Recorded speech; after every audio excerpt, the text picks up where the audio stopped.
Aitäh, et sa tulid. Jaa, aitäh sulle. Ma ootasin sind. Ja mul on selline rõõm teid näha. Teate, härra Vaarik. Pirjo. Mul on teile üks siiras ülestunnistus. Ma kuulan.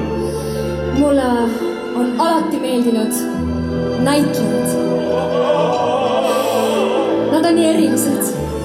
Aitäh, Pirjo. Mul on hea meel, et te olete täna siin meiega.